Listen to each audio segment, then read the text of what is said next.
Bagaimana Islam memandang perceraian, Uma? Baik, Mbak Zeda dan sahabat Uma yang dirahmati oleh Allah Subhanahu Wa Taala, kita akan membahas mengenai hukum dari perceraian itu sendiri. Tapi sebelumnya kita tahu bahwa Allah Subhanahu Wa Taala membolehkan perceraian, namun hal itu sangat dibenci oleh Allah Subhanahu Wa Taala.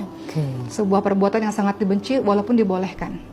Teman-teman yang dirahmati oleh Allah Subhanahu Wa Taala, semua dari kita tidak ada seorang pun yang ketika menikah ingin bercerai, tidak mungkin. Betul. Semua dari kita litaskunu ilaiha wa ja'ala bainakum mawaddatan wa rahmah.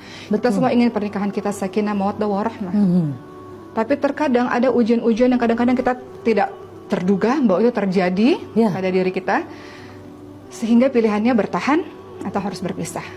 Maka kita harus lihat dulu hukum asal dari orang-orang yang bercerai. Teman-teman, ketahuilah dalam hadis riwayat Abu Dawud, Rasulullah SAW bersabda, bukan termasuk golongan kami orang yang membujuk seorang perempuan untuk memusuhi suaminya atau membujuk seorang budak untuk memusuhi tuannya.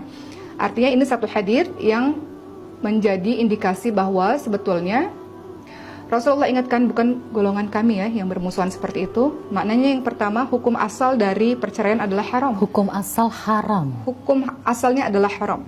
Tapi teman-teman sekalian, terkadang di dalam perjalanan rumah tangga bisa saja perceraian itu menjadi wajib. Bisa. Ketika di dalam pernikahan itu, teman-teman sekalian, ternyata terlalu banyak mudaratnya dan membahayakan nyawa kita. Rasulullah juga ingatkan wanita-wanita mana saja yang meminta cerai tanpa alasan yang syar'i, tanpa alasan yang jelas haram masuk surganya Allah Subhanahu Wa Taala. Hadis riwayat Abu Daud juga.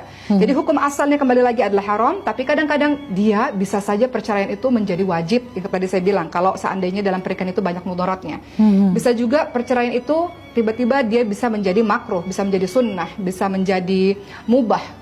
Tapi ingat, hukum asalnya adalah haram. Tapi bagaimana berikutnya tergantung dari bagaimana keadaan di dalam rumah tangga itu sendiri. Tidak mungkin kita mempertahankan pernikahan kita seandainya terlalu banyak dizalimi dan itu membahayakan nyawa kita, membahayakan anak-anak kita. Tidak mungkin. Jadi bisa saja perceraian menjadi wajib. Artinya adalah kalau dilakukan, maka itu bisa menyelamatkan dan mendatangkan kemaslahatan lebih banyak. Bisa. Tapi selagi kita masih bisa mempertahankan, maka pertahankan. Perceraian adalah jalan paling akhir setelah semua upaya sudah kita lakukan.